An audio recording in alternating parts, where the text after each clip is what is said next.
Hello. सगळ्यात पहिला उपलब्ध क्लबचे मनापासून आभार मानते, कारण हा विषय सायन्सशी संबंधित आणि थोडासा स्त्रियांशी संबंधित म्हणून मी 2 वर्षापूर्वी औरंगाबाद विद्यापीठात यावर व्याख्यान केलं आणि तेव्हा फक्त सायन्सचेच विद्यार्थी समोर मास्टर्स करणारे विद्यार्थी सगळे स्टुडंट्स होते आणि त्यांना ते लेक्चर खूप आवडलं. हो, असा तिनं फारसा कधी मांडलेला आम्ही तरी ऐकलं नव्हतं असं ते म्हणाले. त्याच्यानंतर गेल्या महिन्यामध्ये बीडला हाच विषय मी त्यांना सांगितलं वेगळा आहे. इथे मात्र अगदी सर्वसामान्य बायका आर्ट्सच्याच आणि त्यांना सुद्धा तो आवडला. तेव्हा मला जरासं आश्चर्य वाटलं. सायन्सशी काही संबंध नाही आणि तरीसुद्धा त्या विषयात सायन्सशी खरंच काही संबंध नाही, तरीसुद्धा ते खूप आवडला हे मला. आणि मी इथे सहज म्हटलं की हा एक विषय की तुम्ही बेळगावात कधी त्यावर दिलं नाही. ते लगेच म्हणाले का मार्च महिना आहे स्त्रियांविषयीचे, लगेच चैतन्याने सांगितलं मॅडम तुम्ही द्यायलाच पाहिजे. आणि मला सुद्धा ना वर्षातनं एक लेक्चर उलटला द्यायला की मनापासून आवडतं. ते कसं म्हटलं की माहेरी किंवा सासरी आपलं कोणी ऐकत नाही ना, म्हणजे सून आहे समजा आम्ही बेळगावची सून आहे, बेळगावची सून आहे, ते कोणी ऐकत नाही. तुम्ही असे शांत होते सगळे विद्यार्थी ऐकतात, असे सगळे काहीमध्ये होतं ऐकतात, त्याचा आनंद व्यक्त करते. आणि तुम्ही ते बऱ्यापैकी एकही चेहरा अनोळखी नाही आहे ते या हे खुर्चीवरपासून सांगताना मला अतिशय आनंद होतो. तर आता मी लगेचच सुरुवात करते. स्त्री मुक्तीचा सुहृद हा शब्द जेव्हा मला सुचला, काय टायटल देणार तुम्ही, आणि फोनवर बोलताना किंवा सुहृद हा शब्द विचारला सुचला मला, तेव्हा मला स्वतःला बरं वाटतं की मला एक्झॅक्टली काय सांगायचं आहे हे या शब्दात व्यक्त होतं. त्याचं कारण असं की स्त्री मुक्ती ही अलीकडे 200 वर्षातच अशी फारशी झालेली आहे. त्याच्या आधी काही खूप त्या विषयावर बोललं वगैरे लागलं होतं. तुम्हाला सगळ्यांना माहितीच आहे, मोर्चा निघाला न्यूयॉर्क शहरामध्ये आणि त्याच्यानंतर साजरा व्हायला सुरुवात झाली आहे. पण प्रत्यक्षात नेहमी आपल्याकडे जातं की आपल्या पुराणात वेदकालामध्ये वगैरे स्त्रियांना शिक्षणाची मुभा होती आणि आपल्याकडे गादी, मैत्रिणी, पुराण, इतिहासात स्त्रिया होत्या आणि असं सगळं करून त्या खूप शिकत वगैरे होत्या. आणि गार्गीबद्दल तर ब्रह्मवादिनी असा शब्द वापरला जातो. तर ते सगळं खरं असलंच पाहिजे. आपला इतिहास एवढा वर्ष पुढे चालत आहे म्हणजे ते असलंच पाहिजे. त्यावरून असं कोणाचाही समज होती की स्त्री मुक्ती तेव्हा आपल्याकडे होती आणि ती असली पाहिजे, खरं आहे. पण जेव्हा थोडासा खोलात जाऊन बघितलं तेव्हा लक्षात आलं की गार्गी ही गर्भ मुलींच्या कुळात असते आणि अत्यंत ब्रिलियंट. तिने लग्न केलेले आणि मग तिने जनकाच्या दरबारामध्ये याज्ञवल्क्य ऋषीची जो वाद घातलाय तो विषय प्रसिद्ध आहे आणि तेव्हापासूनच तिला ब्रह्मवादिनी म्हणतात. मैत्रेयी ही सुद्धा याज्ञवल्क्य ऋषींची बाई. त्याच्यामुळे तिच्या घरातच म्हणजे आपण ज्या स्त्रिया बघतो खूप शिकलेल्या आणि काहीतरी फिलॉसॉफीबद्दल तत्त्वज्ञानाबद्दल बोलू शकतात, अशा त्या सगळ्याजणी अशा कुठे ना कुठेतरी कनेक्टेड होते असं माझ्या लक्षात आलं. श्री मदालसा एक नाव घेतलं. मदालसा हा शब्द अत्यंत सुंदर स्त्रीसाठी वापरला आणि मदालसा ही इतकी सुंदर होती की तिला मागणी घालून एका राजाने बायको करून घेतली, पण ती तेवढीच ब्रिलियंट होती. मला वाटते की मदालसाच नंतर 10-15 शतक 10-15 20-25 50 किती माहिती आहे मला, नेमकी शतकं झाल्यानंतर तीच मारी क्युरी झाली की काय असं मला वाटतं. पण मारी क्युरी पण अत्यंत सुंदर आणि 2 वेळा नोबेल पुरस्कार मिळालेली स्त्री आहे, तुम्हाला सन्मान होतं. तर ही मदालसा होती की इतकी सुंदर होती आणि राजाने तिला पहिला मुलगा दिला. अतिशय तत्त्वज्ञानाची आवड इतकी होती तिला स्वतःला ते काही करताच आलं नाही. राजा तिच्यावर इतका मोहित होता.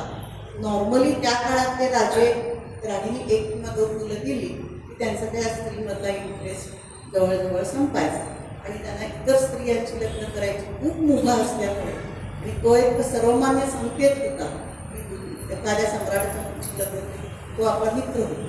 अगदी 15व्या 16व्या 17व्या शतकापर्यंत युरोपमध्ये सुद्धा हेच झालं.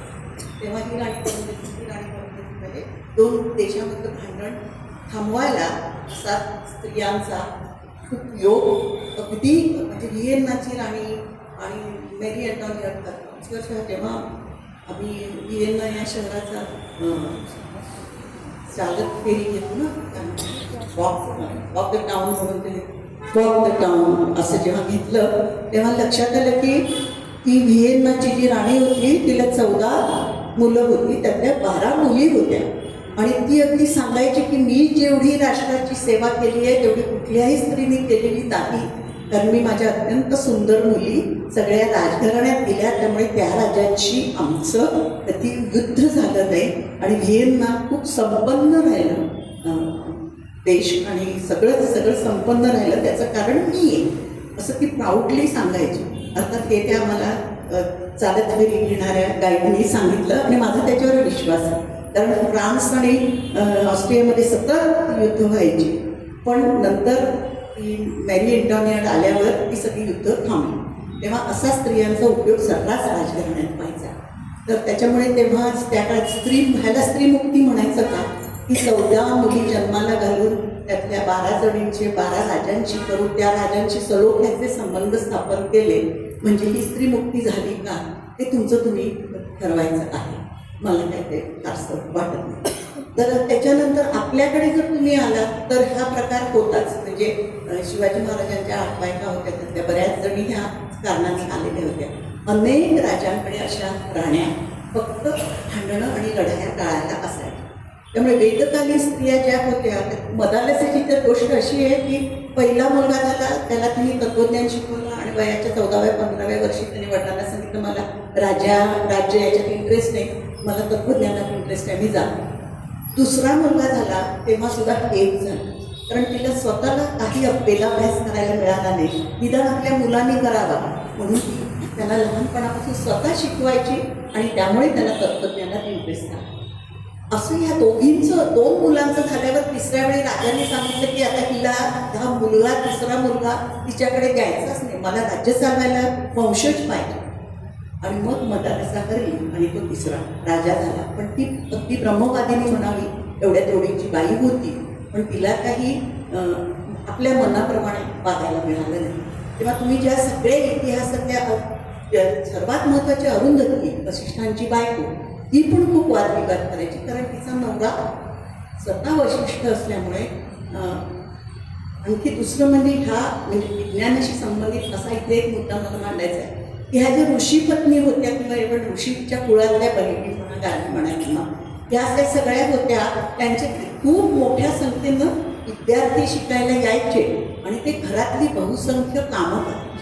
जंगलातलं लाकडं गोळा करून आण, पाणी भर, चिरून दे, भाज्या बिज्या सगळे ते करायच्या. म्हणजे ह्या बाई जेवण करायच्या, सगळ्यांना वाढायच्या आणि त्यांना जेव्हा शिकवत असतील तेव्हा त्या बाजूला बसून ऐकू शकत होत्या, कारण त्यांच्याकडे तेवढा वेळ असायचा आणि त्याहीपेक्षा महत्त्वाचं म्हणजे त्यांच्याकडे तेवढी एनर्जी असायची.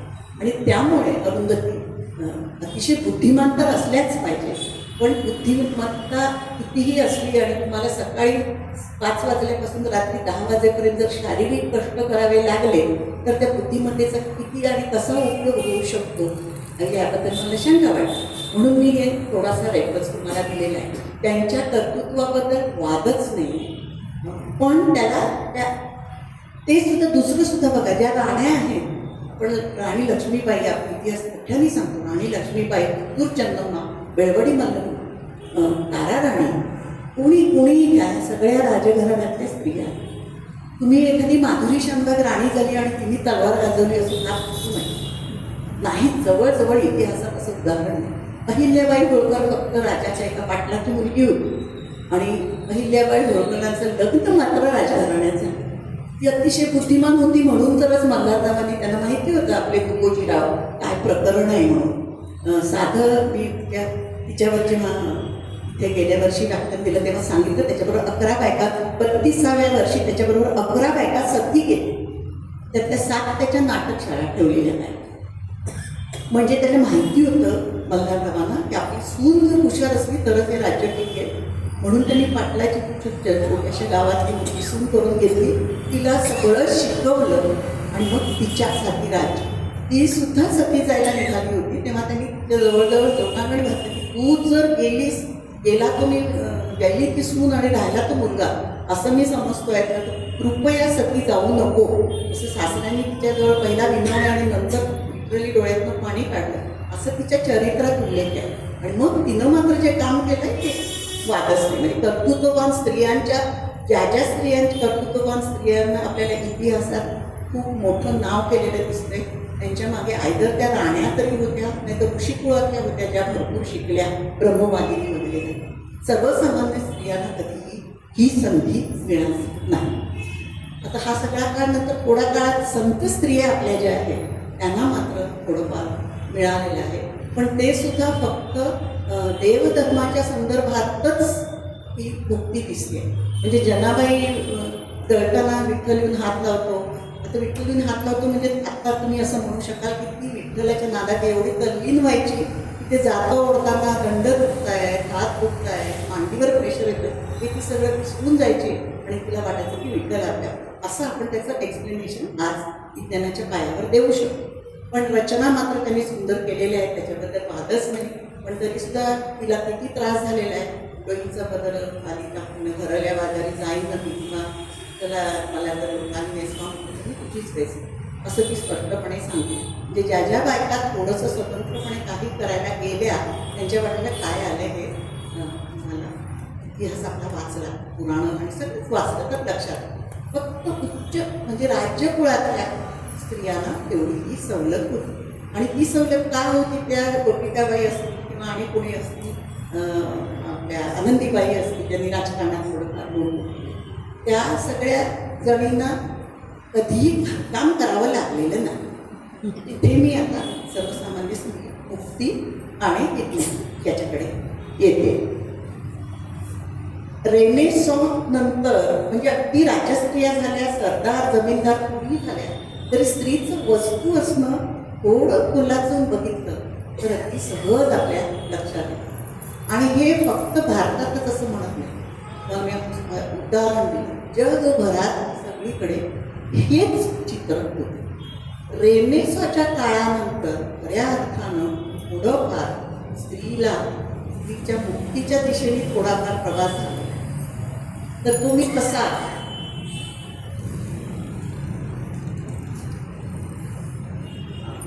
आपण इथूनच सुरुवात करूया. भारतामध्ये स्त्री शिक्षणाची पहाट आणि स्त्री शिक्षणाबद्दल किंवा स्त्रियांच्या एकूणच शिक्षणानंतरच उत्थान झालेलं आहे त्यांचं, त्याच्यात काही वादच नाही. ही जी पहाट झाली त्याच्यासाठी ज्योतिबा फुले आणि सावित्रीबाई फुले यांचं नाव आपण अत्यंत आदरानं घेतो आणि ते योग्यच आहे. सगळी जी स्त्रीमुक्तीची गाणी आहेत त्याच्यातलं पहिलं नमन ज्योतिबाला आणि दुसरं नमन सावित्री. कारण सावित्रीला तिची लायकीची जी उंची तिने जी गाठली आहे ती देण्यामध्ये ज्योतिबांचाच. ज्योतिबा फुले जर तिचे पती नसते तर सावित्रीबाई फुले झाल्या असत्या की त्याच्याबद्दल माझ्या मनात शंका. एवढे लोक होते पुण्यात, शिकलेले वकील, लेखक, तत्वज्ञ सगळे होते. एकच सावित्रीबाई फुले आपल्याला स्त्री शिक्षणासाठी पुढे आलेली दिसते आणि त्याचं कारण ज्योतिबा फुले. दुसरे आले महर्षी धोंडो केशव कर्वे, त्यांचं दुसरं नमन नेहमी धोंडो केशव कर्व्याला, काही लोक पहिले यांना त्यांना दुसरं, असं समकालीन थोडं फार फरक नाही आहे त्यांच्यामध्ये. आणि मग त्यांनी बाया कर्वे या विधवेशी लग्न केलं, सुधारणावादी असं झालं. तोपर्यंत काय विधवेचं आयुष्य होतं हे काय पण लक्षात घेतो म्हणून एक खूप प्रसिद्ध कादंबरी आहे हळदकरी नारायण आपटेची. मी अगदी शालेय वयात वाचताना ती रडले होते, कारण त्याच वेळी ना आमच्या घरामध्ये माझ्या वडिलांची हत्या होती आणि ती अल्मंडेस असं. त्यामुळे ते थोडंफार माहिती होतं की ह्या बायकांना त्रास आहे. आणि तसंच आमचे जे काका मीठवाले असल्यावर म्हणायचो त्यांची एक बहीण, आणि त्या दोघी तिला भेटायला यायची, ती तिला भेटायला जायची आणि दोघी त्या विहिरीच्या कट्ट्यावर बसून खूप एकमेकीशी बोलायच्या, गाणीबिणी म्हणायच्या. एवढंच त्यांच्या आयुष्यातही होतं. बाकी सदोदी त्या घालवण घालून चुली पुढे असलेल्या दिसतात. तर असे हे स्त्री शिक्षणाची पहाट झाली आणि त्याच्यानंतर खऱ्या अर्थानं कसं स्त्रीच्या मदतीला आलं आणि ते तिचं सुहृद बनलं. न बोलता हृदयाची मैत्री या अर्थानं सुख सुहृद हा शब्द मी वापरलेला आहे. मग 200 वर्षापूर्वीचं स्त्री जीवन काय होतं? मध्यमवर्गीय स्त्रीची किंवा खालच्या तळातली स्त्रीची राजे रजवाडे आणि ऋषीपत्नी तर तेव्हा संपलं, जवळजवळ संपत आलं. त्या स्त्रीची दिनचर्या काय असायची?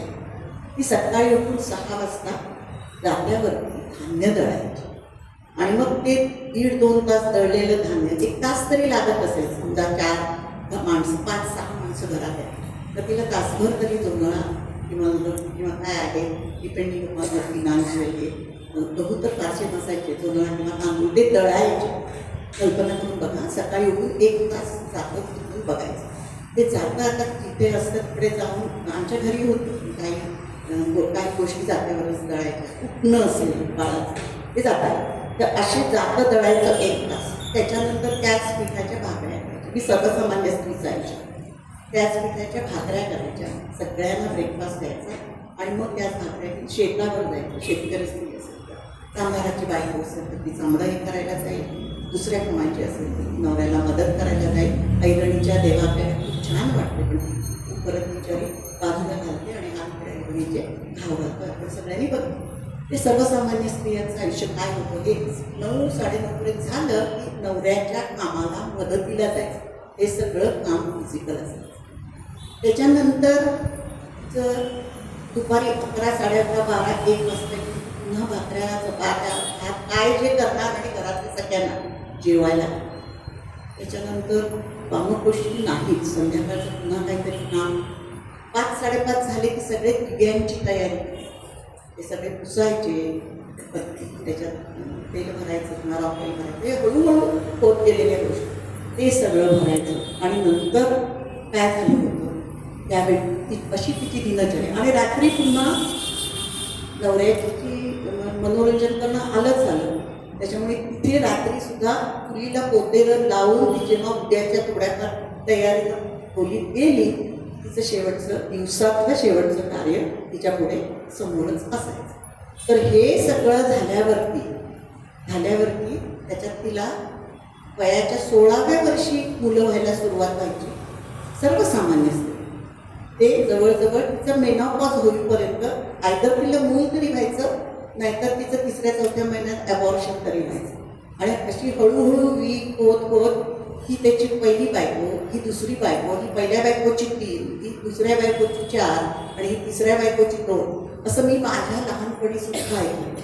म्हणजे 60-70 वर्षापूर्वी, आज माझं वय 73, म्हणजे आम्ही 10-11-12 वर्षाची झाली असताना त्याची पहिली बायको केली म्हणून दुसरी केली. मुलांना कोण बघणार, कोण सांभाळणार, लगेच दुसरी केली, ती तिसरी लगेच करायची नाही, ती तिसरी आहे ना. मग ते रुईच्या झाडाला सगळे आपल्या रूढी कशी होते, रुईच्या झाडाची 3रं लग्न करायचं पुरुषाचं आणि मग ते रुईचं झाड आडवं करून तळ्यात सोडायचं, म्हणजे तिसरी बायको गेली आणि मग 4थी अशा सर्रास. आणि किती घरात पहिलीची मुलं, दुसरीची मुलं आणि मग ती बाई सावत्रपणा करेल, मग तिचे 12व्या वर्षी आपल्या कुठल्या तरी भावाशी लग्न करते, काय वाटेल ते ह्या घरायचं. आणि त्या स्त्रिया आणि त्या मुली अक्षरशः गुलामीचं आयुष्य अशा ह्या जगत होत्या. त्यात सामाजिक स्थान स्त्रीचं काय होतं हे काय परत ह्या 200 वर्षापूर्वीच्या सांगते. आणि ते जवळजवळ साधारण 47 सालापर्यंत करायला हरकत नाही. आर्थिकदृष्ट्या तर परावलंबी, दिवसभर राबून तिला एक नवीन पैसा खर्च करायचं स्वातंत्र्य नव्हतं.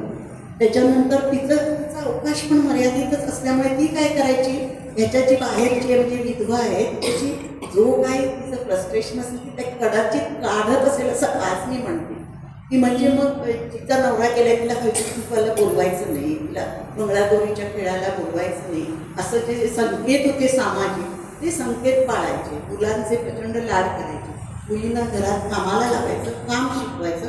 त्याचा अर्थ ती सासरी जाऊन ते माहेरचं नाव मोठं करावं, उत्तम काम करावं.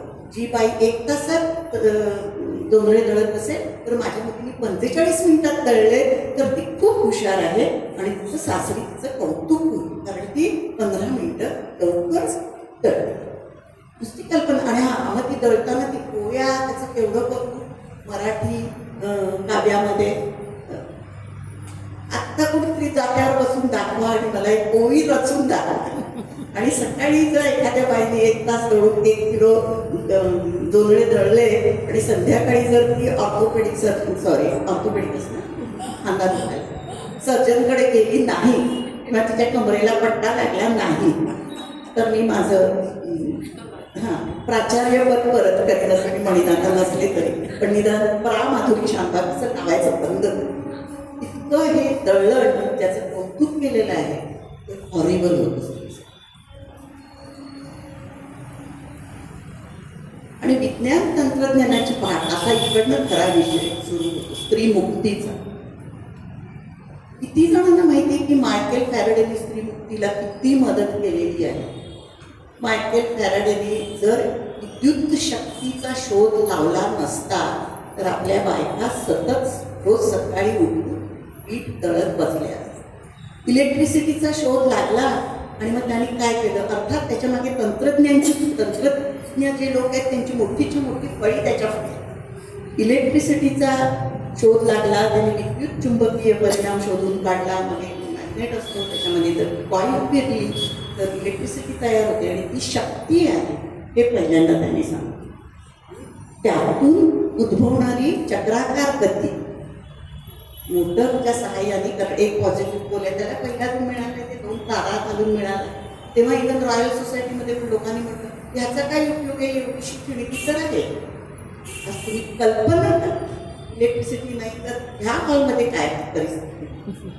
पण त्यांनी सांगितलं आपलं जेव्हा मूल जन्माला येतं ना तेव्हा ते राज्य करणार, ते शोध लावणार, ते गाणं म्हणणार, ते चित्र करणार, कोणाला माहीत नसतं, पण ते काही ना काहीतरी आयुष्यात करतं. हे माझं बाळ असं मायकेल फॅराडेने त्यांना उत्तर दिलेलं आहे आणि ते त्याचं उत्तर खरं झालेलं आहे. हे बाळ मोठं होत त्यांनी सगळी पृथ्वी आणि सगळं जवळजवळ आता अवकाश सुद्धा म्हणायला हरकत नाही, आकाश तर 100% रेडिओ वेव्स त्यातनं सगळं त्यातनं निर्माण झालेलं आहे. आणि मग इलेक्ट्रिक मोटर आल्यावर जाती फिरायला लागली आणि स्त्रीचा सकाळच्या 1 तासाचा कष्टाचा निदान 6च्या ऐवजी 7ला उठू शकतो. आता मायकेल फॅराडेने फक्त स्त्रीवरच केले असं नाही आहे, त्यांनी मोटर हे साठी जे टाकतं ते त्यांनी केल्यामुळे, इलेक्ट्रिसिटीचा शोध लावल्यामुळे त्यातनं तंत्रज्ञानी असंख्य उपकरणं तयार केली की स्त्रियांबरोबर पुरुषांना सुद्धा हे झाली वापरता आली. त्याच्यामुळे तुम्ही दोन्ही म्हणा, पण स्त्रीचं कष्टाचं काम जे होतं प्रचंड रोज कंटाळवाणं, एक नवीन पैसा न देणारं, पुरुष जेव्हा वापरायचे शारीरिक कष्ट करायचे तेव्हा त्यांना त्याचा मोबदला मिळायचा आणि त्यातनं घर चालायचं. पण त्यातल्या एका पैशावर स्त्रीची सत्ता 1950 सालापर्यंत तरी जवळजवळ नव्हतीच असं म्हटलं तरी चालेल. काही अतिशय हुशार बायका मात्र ते आपलं व्यवस्थित हे करून घ्यायचं आणि सर्वसामान्य गोष्ट करते. त्याच्यानंतर पीठ दळणं, पाणीवर खेचणं, बायकांना विहिरीतून पाणी ओढायचं. आम्ही लहानपणी ओढलेलं आहे, राजू कमी पडलं. पण मोटर आली तेव्हा काय आनंद झालेला वरना, घरात नळ आला आणि नळातनं पाणी पडायला. पण कितीतरी म्हणजे माझ्या लहानपणी मी बघितले 60पर्यंत कितीतरी घरामध्ये विहिरीनंच पाणी शेंदावं लागायचं. त्यात प्यायचं, देवाचं, ह्याचं, थोड्याचं, ते जे वेगळाच प्रकार. पण पाणी ओढायचं म्हणजे ते रटावर धरून असं करून घंट नुसते दुखून जायचं. ते थांबलं की नाही, शारीरिक कष्ट तिचे जबरदस्त कमी होते. ह्याच्यामध्ये मी आणखी खास त्यांचा उल्लेख करेन की त्याच्यामध्ये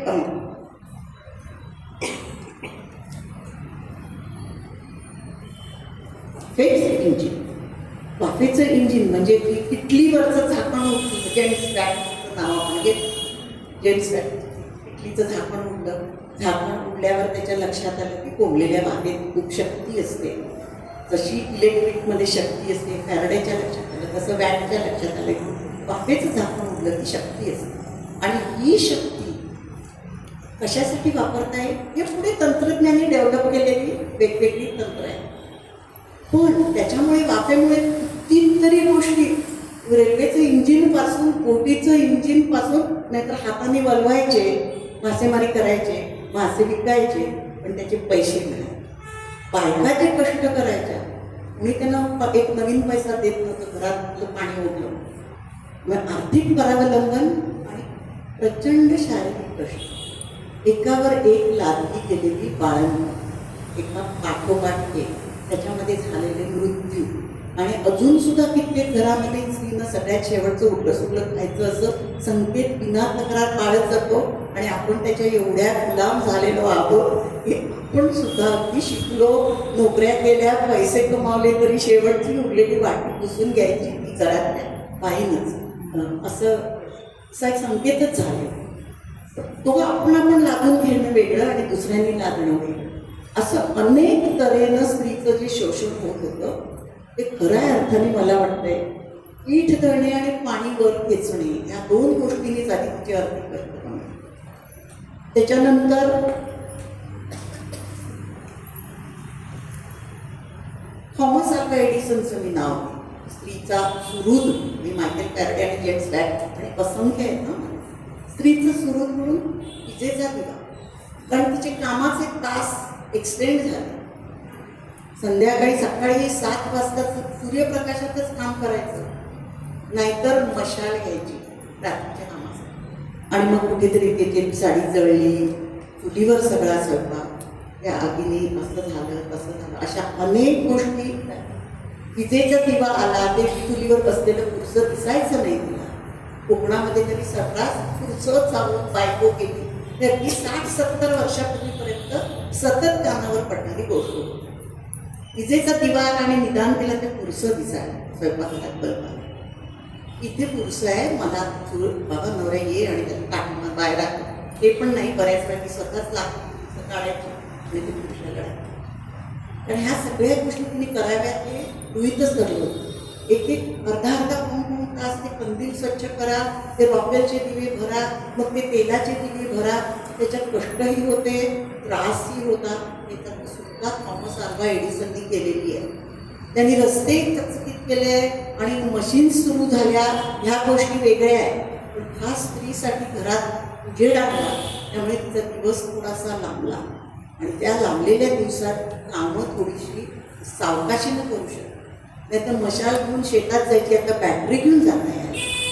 मशाल घेऊन शेतात गेली की व्हायचं काय, तिची चूड कुठेतरी लागायची आणि आग तरी लागायची, उघड्याला तरी लागायची, ती मशाल पेटायला पाहिजे म्हणून थोडीशी अशी केली की चटके पडायचे, भाजायचे, साप चालायचे रात्रीच्या शेतातून बाहेर परत येतो. बॅटरी असेल की निदान तिला पावल्याच्या समोरचं स्वच्छ दिसायला. एवढे मोठे उपकार केलेले थॉमस अल्वा एडिसन. एकाही बाईला वाटतं का ज्योतिबाला मुद्रा केला तसं एकदा थॉमस अल्वा एडिसन तू आमच्यासाठी किती काही केलं आहे, थँक्यू सो मच. अलीकडे सगळ्याबद्दल ग्रॅटिट्यूड हे करणं, हे स्वतःला सुखी समाधानी आणि टेन्शनलेस ठेवायचं खात्रीचं आहे. पण आपण बायका कधी कुठल्याही विज्ञानाने आपल्याला एवढं दिलेलं आहे याची जाणीव सुद्धा नसते. Just take it as granted. आणि पुरुषांना सुद्धा केलेलं आहे, मी नाही म्हणतच नाही. समस्त मानव जातीलाच विज्ञानानं असंख्य वरदानं दिलेली आहे, आणि त्यामुळेच त्यांचं आयुष्य इतकं सोपं झालेलं आहे. त्याच्यानंतर दुसरं म्हणजे PV = RT, एक सोपं इक्वेशन शोधणारा रॉबर्ट बॉईल नावाचा एक शास्त्रज्ञ. त्यांनी PV प्रेशर आणि व्हॉल्यूम आणि तापमान याच्यामधलं सूत्र शोधलं. PV pressure, E volume, R constant आणि T म्हणजे तापमान. PV RT हे शोधलं, आणि त्याच्यातनं काय झालं की उत्कलन बिंदू, जेव्हा प्रेशर वाढला की उत्कलन बिंदू खाली येतो. उत्कलन बिंदू खाली आला की 90 डिग्री सेंटीग्रेडला हे करू शकतो, काय होतं, पाणी उकळू शकतं, आणि लवकर एकाच भांड्यामध्ये 3 भांडी ठेवून आपण डाळ, भात आणि भाजी तिन्ही गोष्टी करू शकतो. तुमच्या आजीला, तुमच्या आत्याला किती वेळ लागायचा स्वयंपाकाला, नुसती कल्पना करू. त्या सकाळचं झालं, कालचं घातला, ब्रेकफास्टची भांडी घासून झाली की स्वयंपाकाला, दुपारची स्वयंपाकाची भांडी घालून झाली की चुलीवर विस्तव पिटून संध्याकाळच्या चहाची तयारी, मुलं शाळेत, आणि ते संपलं की रात्री. एवढी एनर्जी जायची, एवढी शक्ती खलास व्हायची, कारण त्यात परत परत लागली जाणारी गरोदर पूर्ण बाळगतात. आता ह्या PV RT नंतर पेपिन नावाच्या माणसाने त्याचा टेक्नॉलॉजी वापरून ती ह्या सूत्रावरनं टेम्परेचर आणि प्रेशरमधल्या रिलेशनमुळे त्यांनी ठरवून ते काढलं आणि पेटींचे चक्क पात्र म्हणजे ज्याला आपण कुकर म्हणतो. पहिला तो साधा हो, नंतर त्याच्यात सुधारणा होता. आत्ता तर इथे असं की एकही बाई हात बाहेर शिकवत नाही. आणि इथे तुम्ही सगळे येऊ शकता कारण तुम्ही 1.5 तासात स्वयंपाक आटपलेला आहे, अर्ध्या तासात जेवणं आटपलेली आहे, 15 मिनिटात सकाळचा नाश्ता इडल्या तयार झालेल्या आहेत कुकरमुळे किंवा त्या वाफेमुळे. गॅस केमिस्ट्रीच्या लोकांनी किती ते जेव्हा CH4 केलं सुरुवात केली, मग ती चेन शोधली, मग ते बेन्झिन रिंग, मग कसं कार्बन, मग किती प्रेशर खाली तो घातला की तो सिलेंडरमध्ये ठेवता येईल. मग ते माझ्या लहानपणी आमच्या घरी चूल होती, मला अतिशय छान चूल पेटवता येते. करवंटी घ्यायची, त्याच्यात राख घालायची आणि मग ती पेटवायची आणि त्याच्यावरती लाकडं अशी पातळ रचायची, जाड रचायची. मी लहानपणी हे काम केलेलं. आमच्या घरामध्ये चूल होती आणि आई सांगायची चूल पेटून तू आढळ ठेव, मी बाजूवरतून येते. मुलीला सांगायचं. अशा पद्धतीनं सगळी मीच नव्हे, सगळ्या मुलीला छान चूल. तर सांगायचा उद्देश काय की हे ग्राह्यच धरलं होतं की घरकाम सगळी मुलींनी करायची आणि तिने ती अगदी प्रिमिटिव्ह पासून शिकत जायचं. आज गॅसमुळे ह्या पिढीला सोडा, ह्याच्या पुढच्या कुठल्याही मुलीला किंवा मुलाला चूल पेटवता येणार नाही 100%. अति खेड्यामध्ये वगैरे अलीकडे नवीन अशी काडी घालून काय काय करतात, दाबून दाबून कोंडा वगैरे करून नवीन चूल करतात, निर्धूर चूल वगैरे सगळं काही केलं तर गॅस एवढं काही त्याच्यात होत नाही. बरंच 1 तासात 1.5 तासात कुकर आणि पोळ्या बाईचा स्वयंपाक होतो आणि त्याच्यासाठी जी एनर्जी लागते ती 1 वाटी तांदूळ दळण्या एवढी आहे. अर्धा किलो किंवा 2 वाट्या जात्यावर तांदूळ दळणे is equal to total breakfast आणि स्वयंपाक हातच्या वेळेस. शारीरिक कष्ट आणि वेळ, शारीरिक कष्ट आणि वेळ झाल्यामुळे स्त्रीच्या बुद्धीला डेफिनेटली चालना मिळाली. मी आज बघते आमच्या बालिका आदर्श विद्यालयातल्या 5वी 6वी 7वीतल्या मुली शेतावरती काम करतात 4थ्या 5व्या वर्षी आणि शाळेतून अभ्यास करतात, बरोबर चांगलं करतात. त्याचं कारण हेच आहे की त्यांचे शारीरिक कष्ट तिथले कमी झाले, त्यांच्या आयाबायांचे अजून नाही झाले. कारण अजूनच काही बऱ्याचशा गोष्टी खेड्यापाड्यातून पारंपरिक पद्धतीने होतात, पण शहरी स्त्रियांचे कष्ट मात्र अगदी झालेले आहेत. तरीसुद्धा अलीकडे सगळ्या घरामध्ये पोळ्यांना पाणी लागते, तो वेगळा प्रश्न आहे. लंबक ह्या बाजूला त्या बाजूला किती जायचं ते आपण ठरवायचं आहे. That is a different. त्याच्यात काही नाही, मी काय त्यातल्या काही चुकीचं मानत नाही. जेव्हा ती आर्थिकदृष्ट्या स्वतंत्र आहे तेव्हा तिने स्वतःचे कष्ट आणखी कमी करायला, आणखी काही चांगलं करायला वापरले तर त्यात काही चुकीचं नाही. पण साधारण 50-55 सालापर्यंत तरी स्त्री काही आर्थिकदृष्ट्या सर्वसाधारण स्त्री स्वावलंबी नव्हती. मग आता तर मिक्सर, मोटर, मग त्याच्यानंतर धातू, ते अधिकाधिक घट्ट म्हणजे मेटॅलर्जी या विषय जेव्हा ते झाला तेव्हा ते धातू त्याचं पाती करायचे. आजच्या सूर्या खूप छान आहे. पूर्वीच्या बायका आपल्या वेळीवर फणस कापायच्या आणि सगळं ते करताना इथे हात कापला, तिथे हे कापलं, पटकन थोडं. आता सगळ्याची मशिनीच झाली. ते ॲक्सिडेंट्स कमी झाले त्याच्यामुळे. अपघात जे व्हायचे आणि बाईला जे दुःख व्हायचं ते कमी झालं. कुठे ना कुठेतरी ह्याच्या मागे विज्ञानाचा हात आहे आणि तो न बोलता पुढे गेलेल्या मित्राचा हात आहे. सुहृद हा शब्द मी त्यासाठी वापरला, पण फार कमी स्त्रियांना याची जाणीव हे असं करतात. आता तर फ्रीज, मायक्रो आणि गॅस. फ्रीज आल्यामुळे काय आहे की साधं तो एक गॅस आहे, तो प्रेस करायचा, मग तो लिक्विड होतो, असा त्याला एक्सपांड होतो, त्याच्यासाठी त्या पदार्थातली हीट घेतो. हे सगळं बॉईल्सपासून चालत आलेलं, हळूहळू डेव्हलप होत गेलेलं तंत्रज्ञानच आहे. आता तर प्रत्येक गाडीमध्ये सुद्धा AC असल्याशिवाय चैन पडत नाही. गाडी PV is equal to RT पासूनच आलं आहे. What is adiabatic, isothermal expansion, ते 12वीपर्यंत तुम्ही जे शिकलेले सायन्स शिकलेल्या सगळ्यांना माहिती आहे.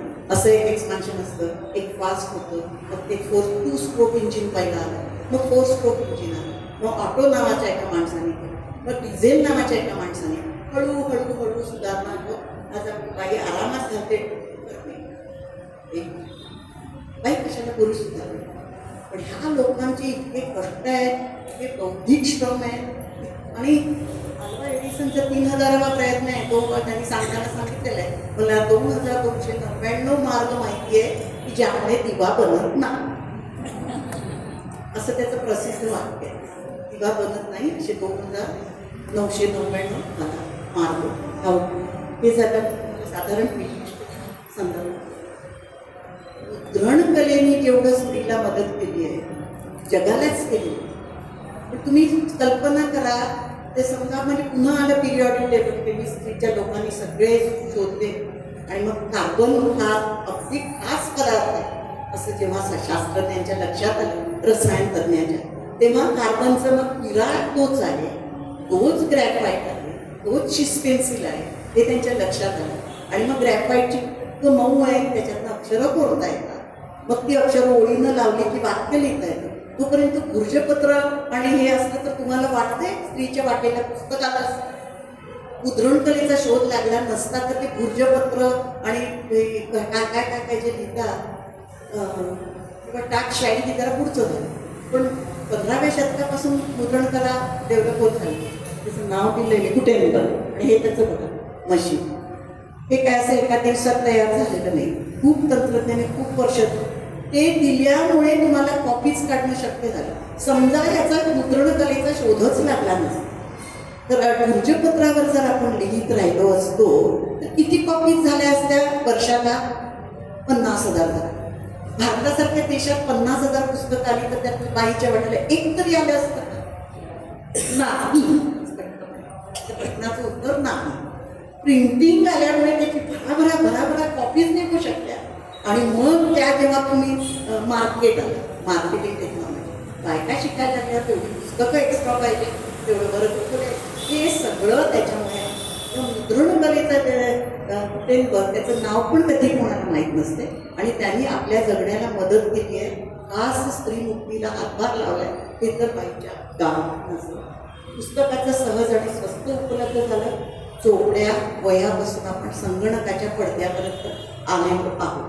किती सहजपणे आज मला लिहायला, सेव्ह करायला आणि पुरुषच्या पेनड्राईव्हमध्ये काय काय साठवून ठेवू शकतात हे सगळी टेक्नॉलॉजी सहज आलेली नाही आहे. त्याच्यामागे हजारो तंत्रज्ञांचे आणि शास्त्रज्ञांचे. डार्विनचं नाव मी खास घेते.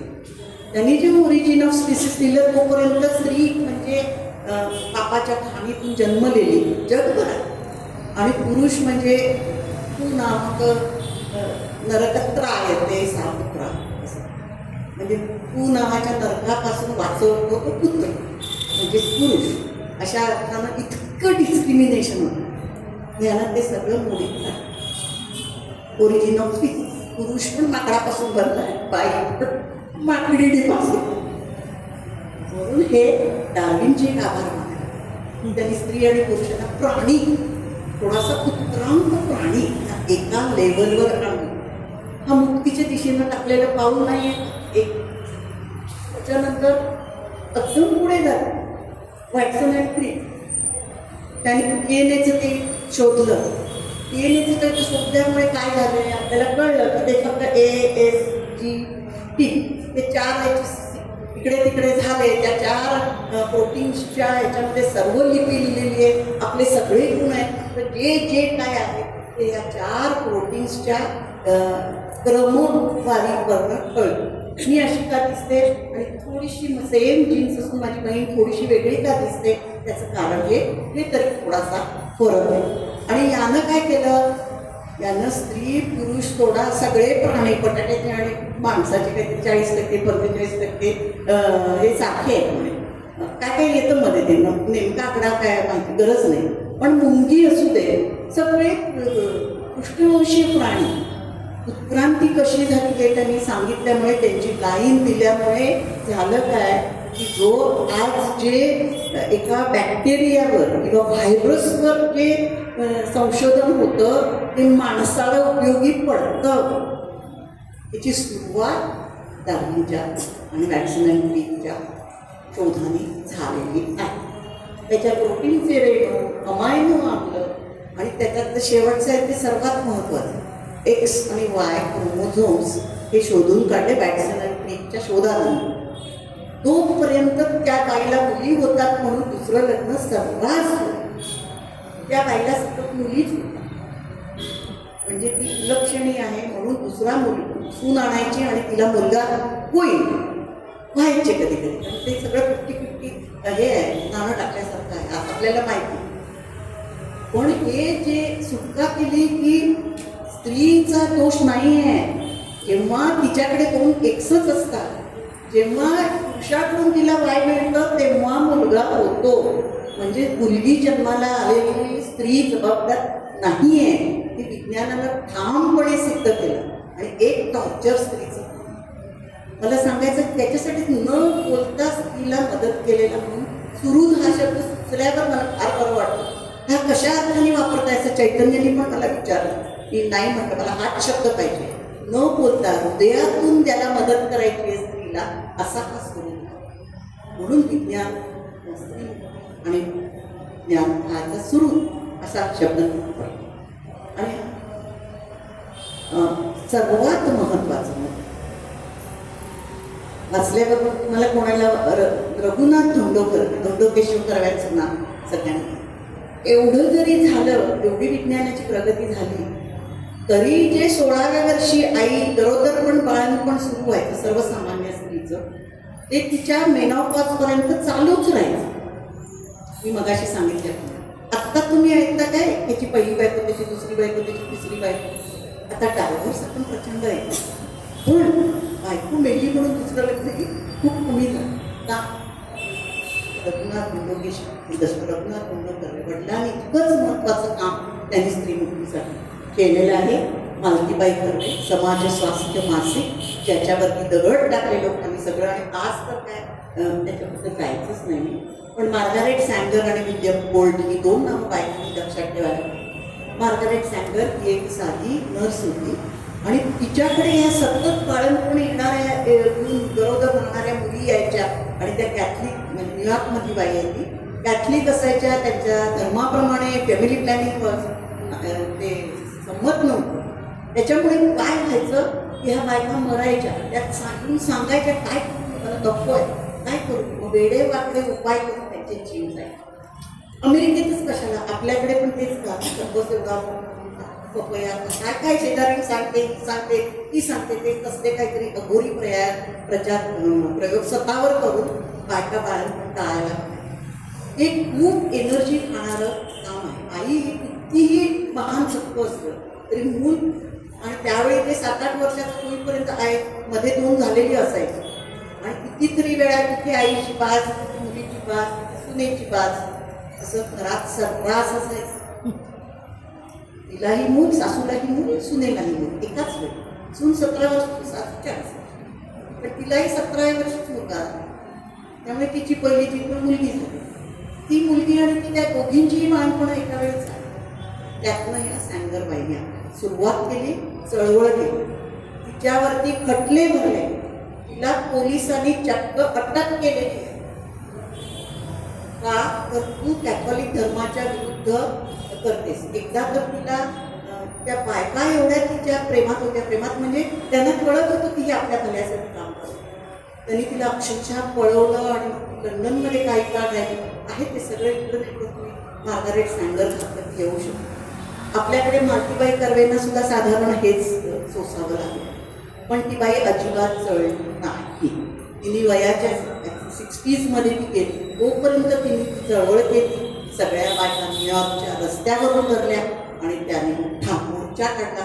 या बाईला सोडा, की आमची तारणहार आहे, असं बायकांनी पहिला आवाज काढला. आणि मार्गारेट सँगर बचावली. तिने मग ती वेगळी काहीतरी, मग तोपर्यंत एक शोध लागत गेले आणि कळायला लागले की काहीतरी फॉरेन बॉडी असेल जर ह्याच्यामध्ये तर होत नाही. मग ती काय फॉरेन बॉडी, त्याच्यासाठी हजारोंना टेस्टिंग आणि ते असं सगळं होतं. आणि विल्यम गोल्ड सुरुवात केली. मग ते इस्ट्रोजेन, प्रोजेस्टेरॉन, त्याच्या लेवल्स काय एवढीशी तारणहार गोळी स्त्रीसाठी फक्त विज्ञानाने दिलेली आहे. त्यामुळे सुलभपणे, सहजपणे, कुणालाही न कळू देता, फक्त स्वतःच्या इच्छेने, फक्त स्वतःच्या अधिकारात कुठल्याही केमिस्टच्या दुकानात जाऊन विकत घेऊ शकते, खाऊ शकते, गर्भधारणा टाळू शकते. फक्त मी मगाशी म्हटलं ना, राजा राण्यांना चूक होती, कारण राजाच्या खूप राण्या असायच्या. 2 मुलं झाली की त्याचा इंटरेस्ट संपायचा. पुढची नवी राणी यायची, त्याच्यामुळे हेही बाईचं बाळ थांबायचं आणि मग ते काहीतरी राजकारण वगैरे इतर काही. सर्वसामान्य बायकांना काय होतं. आणि 45 वर्ष, समजा 44व्या वर्षी शेवटचं मूल झालं की ती रिकामी उसाचं चिपाड झालेली बाई करण्याशी काय सोचलवर करणार. आणि तुम्ही बघा 20व्या शतकातल्या सगळ्या बायका, पंडिता रमाबाई असेल, कुणीही लग्न केलेली नाही अगदी, आणि त्या विधवा झालेल्या आहेत, म्हणजे ज्यांच्या संसाराची जबाबदारी नाही, आणि मग भाऊ खूप स्ट्रॉंग आहे, अशाच बायका पुढे आलेल्या आहेत. 21व्या आमच्या आत्या, आमच्या आज्या, त्यांच्याकडे केवढं कर्तृत्व होतं, खरंच होतं. म्हणजे लक्षात यायचं, माझ्या लक्षात यायचं. माझी स्वतःची सख्खी आत्या तेंडुलकरांची आई, उपेंद्र तेंडुलकर, मोठी इंडस्ट्रियलिस्ट, इतकी हुशार होती, बोलताना लक्षात यायचं आम्हाला. मला एकदा म्हणाले की तू फिजिक्स शिकतेस म्हणजे काय शिकतेस. मला एवढं वाईट वाटलं, इतकी बुद्धिमान बाई, आणि तिला फिजिक्स म्हणजे काय, पदार्थाचा अभ्यास म्हणजे काय, मॅटरचा अभ्यास म्हणजे कधी आलंच नाही. सकाळी उठल्यापासून ते घरात भरपूर कामं उत्कृष्ट करायचं, स्वयंपाक खूप छान, पण अख्खा दिवस घरकाम. तरीसुद्धा नेसून गणपती बघायला 9 वारी नेसून मैत्रिणीबरोबर थोडा वेळ त्या काढायच्या. माझी आई बघितली, माझी आत्या सगळं दिवसभर कामात राहून सुद्धा संध्याकाळी उठणार, कारण हळूहळू त्यांच्या आयुष्यात ते विज्ञानाचे सगळे आविष्कार येते. गॅस आता चूल गेली सकाळच्या 2 तास वाजता, आणि परत त्याने विरोध केवढा. कुठेतरी मुंबईला एक कोणाच्या तरी गॅसचा सिलेंडर फुटला आणि 4 माणसं गेली. बेळगावात सगळ्यांनी नाही घ्यायचे, ते डेंजरस असत आहे, घरात काय झालं तर. आज कल्पना करून बघा, गॅसशिवाय तुमचं तर काय सुरू झालं आहे टंचाई निर्माण झाल्यावर. इलेक्ट्रिक मायक्रोसुद्धा आता नसली 4 दिवस तर चैन पडत नाही.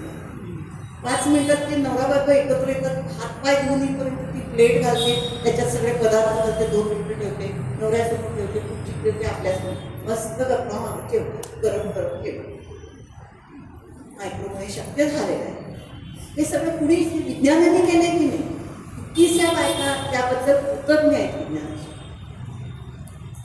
त्यांच्याशी समाज सुधारकांनी हा विचार केला हे मला मान्यच आहे, पण तो विचार प्रत्यक्षात आणायला विज्ञानाच्या अनेक आविष्काराशिवाय शक्य झालं नसतं असा माझा दावा आहे. आणि त्याच्यामध्ये हे मी सर्वात मोठा विश्वास स्त्रीनं विज्ञानानंच तिला टाकायला दिलेला आहे. कारण फॅमिली प्लॅनिंग हा जो कन्सेप्ट आहे त्याच्यामध्ये झालेला आहे.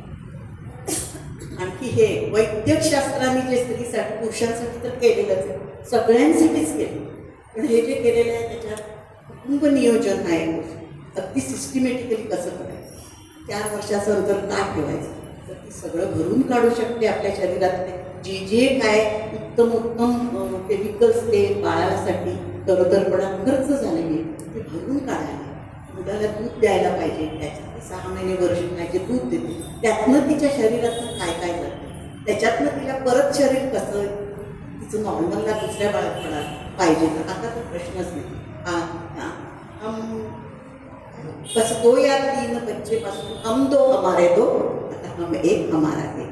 आता तर काही नव्या जोडप्यामध्ये कशाला पाहिजे ते मूल, अगदी जवळच्या तुमच्या आमच्या कुटुंबामध्ये हा विचार घुसतो आहे आणि तो घट्टपणे बोलून जातो. हे जरा लंब दुसऱ्या टोकाला गेला आहे असं मला वाटतं माझ्या. वैद्यकशास्त्राने स्त्रीवर, म्हणून आता तुम्ही ऐकत नाही इथे दुसरी बायको तिसरी बायको, सगळ्याच बायकांना आरोग्य बहाल केलेलं आहे वैद्यकशास्त्र. ते खूपच साथीचे रोग, शस्त्रक्रिया सगळ्या नाही. तर बाळणपणात मूल आडवायला गेली, तिला वेळेवर मदत मिळाली नाही गेली, ते मूल हे झालं आणि पायच बाहेर आला आणि काय झालं बायको गेली. आता एकदा खेड्या पाड्याने सुद्धा या सुविधा उपलब्ध झाल्या, छोट्या छोट्या लहान लहान.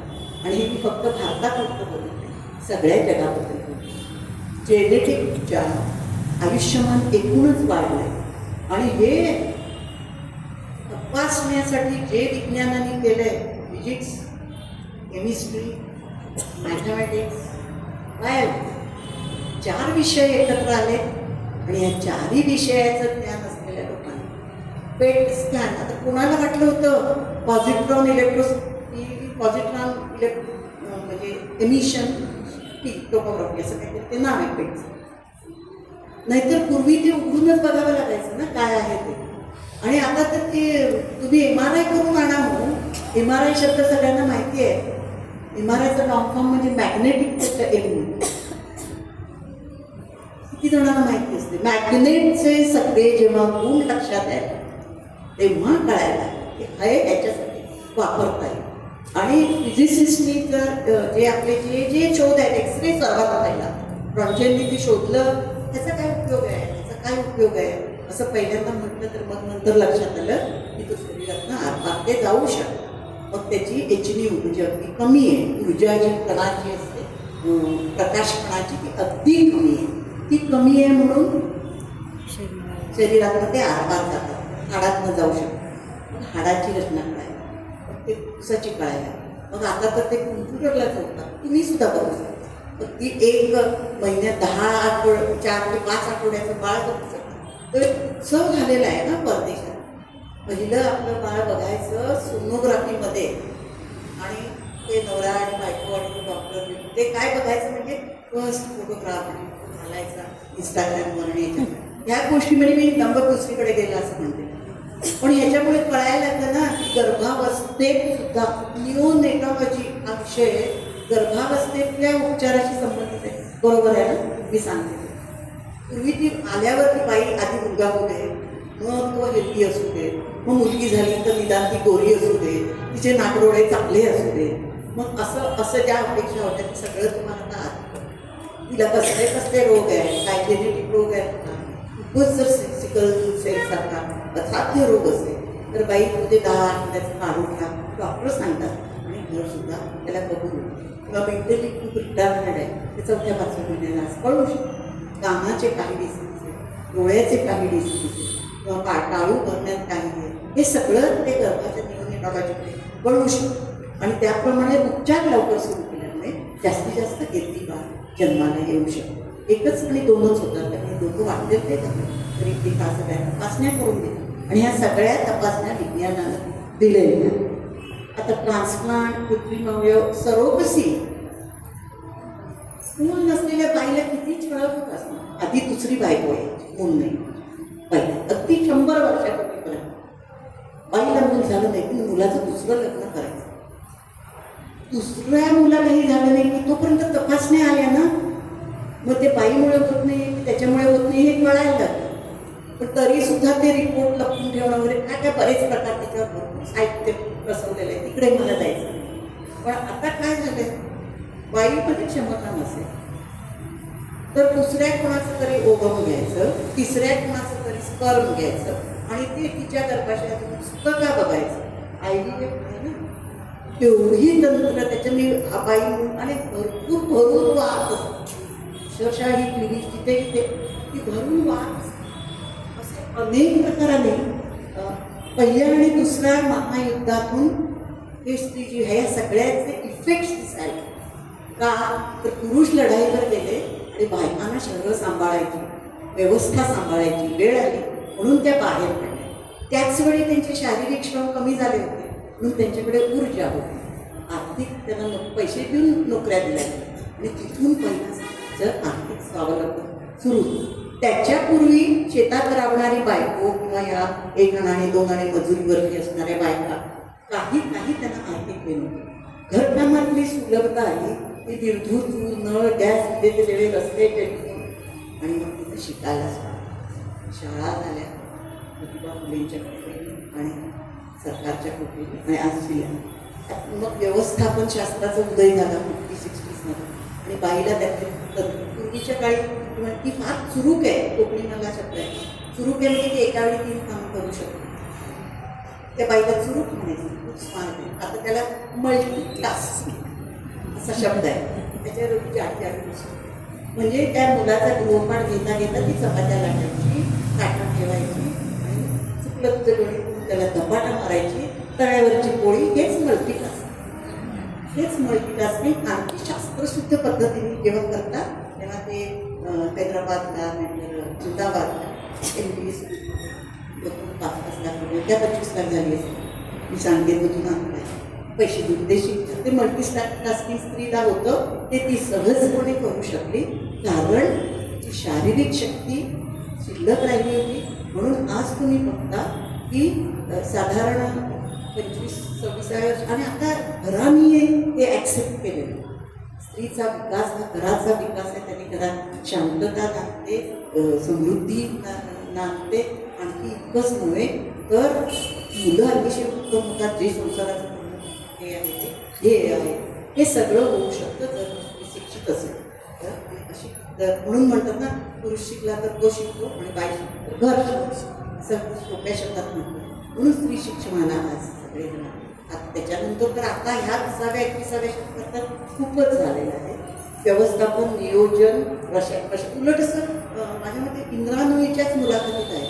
मी भारतीय असल्यामुळे मला व्यवस्थापन जास्त चांगलं जमतं. एक दिन म्हणतो भारतीय कुटुंबात, भारतीय एकत्र कुटुंबात वाढल्यामुळे मला व्यवस्थापन चांगलं जमतं. हे तिचं वाक्य आहे. आणि मी मुलांची आई, मला 2 मुलं असल्यामुळे आणि ती मुलं मीच वाढवल्यामुळे आणि तिची काहीतरी सासू मदतीला आहे आणि मला म्हणून मी उत्तम व्यवस्थापक आहे असं ती मुलाखतीत सांगितलेलं. कारण मुलं वाढवताना बाईचा पेशन्स इतका कमालीचा वाढतो की आई झालेल्या प्रत्येकीला ते कळतं. आपण पहिलं मूल होण्यापूर्वी काय होतो आणि एक मूल 5 वर्षाचं झाल्यावर काय आहोत हे त्या स्त्रीला समजतं. तिला कुणीही सांगायची गरज नाही. खरी स्त्रीमुक्ती इकडे तिच्या लक्षात येते.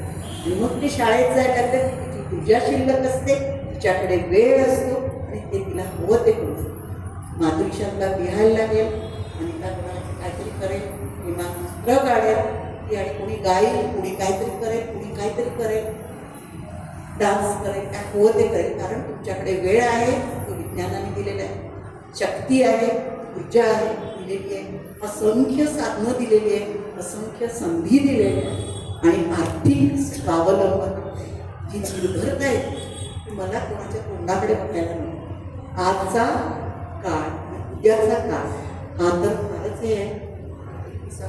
शतक त्याच्यामध्ये काय आहे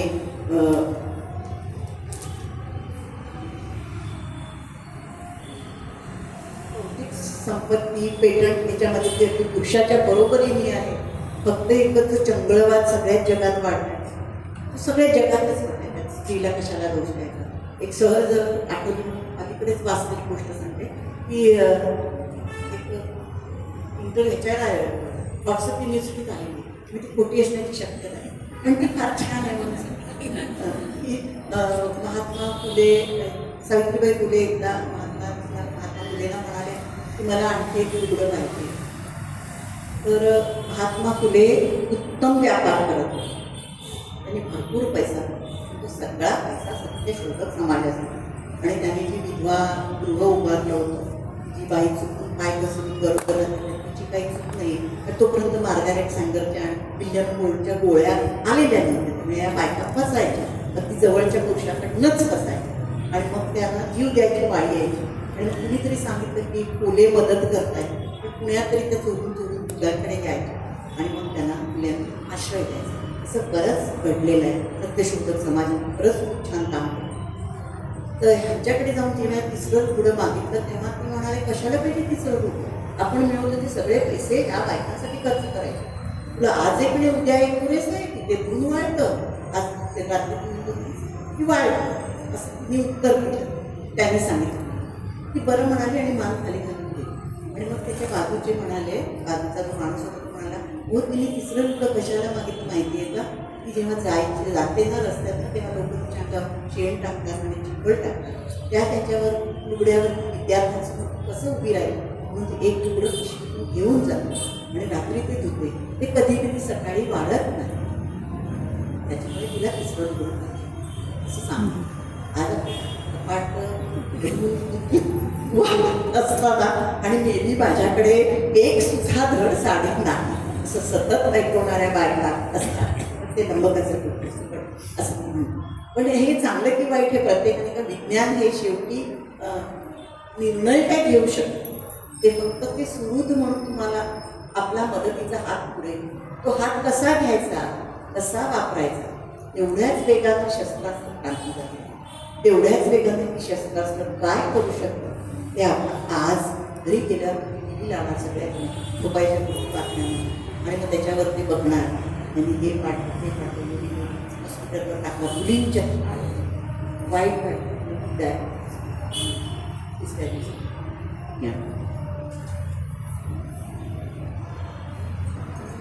झालेले शारीरिक श्रम सर्वत्र समान संधी. आपल्या देशाएवढा उत्तम देश नाही. बेटी बचाव बेटी पढाव झालं, मग ते काय काय झालं, मग लाडकी बायकांना असं. पण हे जी गरज आहे ह्या सगळ्या बरोबर नवीन शोधांचा जास्तीत जास्त वापर करून आपलं आयुष्य सुखी करणं, सुखीपेक्षा सोपं करणं, सहज करणं हे प्रत्येक स्त्रीला आज जमतं. अधिक काळ मिळतो कारण औषधं वैद्यकशास्त्राच्या कुठेतरी पूर्वी एवढं त्या बाईचं हाड मोडलं की ते मोडलं, मग ते हळूहळू डिटोरिटी गेलं. आज तर लगेच ते आपल्याकडे सचिनकडे त्याचं ऑपरेशन झालं. बरं गुडघ्याचे किती बायका पूर्वी आपण बघायचं वर्षाच्या चालायच्या आणि एक दिवस मोडून जायचं. आता नी रिप्लेसमेंटनीच आम्ही 70-75व्या वर्षी आमची ही तर ती पडून आली असावी समोर बसली आहे माझ्या माहिती पडून आली कुठे ते बदली कुठे सायकल चालवायला होती आणि 1 वर्षाच्या डॉक्टरने तिला इतकं ठीक केलं की तिने रामजन्माच्या वेळी नाच. म्हणजे काय हे कमाल आहे की नाही. वैद्यकशास्त्राशिवाय शक्य झालं असं काय. मनाची आहे शक्ती पण वैद्यकशास्त्राने जी मदत केली आहे ती सुहृद या न बोलणं आणि परत हे दुधारी शस्त्र आहे विज्ञान हे सगळेजण मान्य करतात. तुम्ही बघितलं तर बहुतांश ते अधिक उन्नयन करण्यासाठी अधिक सहज करण्यासाठी नाही. म्हणून विज्ञान हे सर्वांचं पुत्र आहे. त्याच्याकडे थोडं त्या दृष्टीने बघा आणि जेव्हा तुम्ही महर्षी कर्वे यांना नमस्कार करा. एक नमस्कार मायकेल फॅराडे यांना करून